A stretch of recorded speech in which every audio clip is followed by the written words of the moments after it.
No one should have to live in conditions like this. But in this wet, cold, mould-infested flat live Franzoy and her 2 young sons. The bath she once used to bathe her children catches dirty water from the ceiling above. The leaks began 4 months ago, soaking the floors, destroying their possessions, and turning their home into a health hazard. I've had to plug out my fridge for about 3 months now, because water has been leaking down the back of it into the electric plug, and it shutted off all the electrics. The damp began 2 years ago, but despite complaining to her landlord, Croydon Council, for the past 4 months, nothing has been done. I mean, there's only so much I can get angry and get upset and pull my hair out. I just feel like I'm going to kill myself if I continue like that, so I just try not to make it stress me out too much. You've got 2 children living here? Yes, I do. What do they say to you about this? Mummy, the house is flooding, and are we going to move? Are they going to fix our house? And they're like, oh, are we going to be homeless? What do you say to them? I told them the truth. I said, I don't know if anyone's going to fix it, and maybe we will be homeless, because everybody I turn to, no one helps, so. This is the room that we're all living in. The only part of the flat undamaged is the bedroom, where Franzoy and her sons play, sleep and eat, and keep what belongings they have left. I had to move the microwave out of the kitchen and the kettle, because obviously it's the only way I could probably make some noodles or warm up something. Do you worry about the kids' health? Yes, I do worry about our health.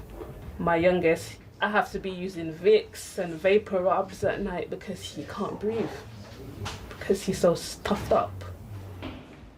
On the next floor up, we find the same problems in a different flat where Leroy is living. Because the mould is everywhere. I've had to move the furniture around so that the water doesn't land on the bed. This is all mould. This is all mould. It looks like there's been a fire. It's terrible. Leroy has had damp problems here for many years, but in November the leaking began all over his flat, sparing not a single room. How long have you had these 4 buckets here for? Since about Christmas. Every 6 hours I empty them and put them back out again. So what do you do at night?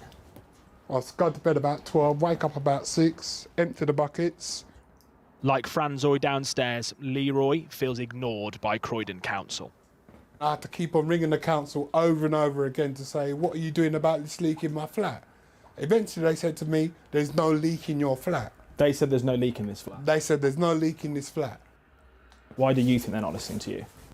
I got a feeling, because when I used to ring up before, I used to say, Leroy, my name's Leroy McNally. And I got a feeling that puts them on the off foot, because straight away they say, Leroy, it's a black person, we don't want to deal with this person, blah, blah. I got a feeling it's something like that.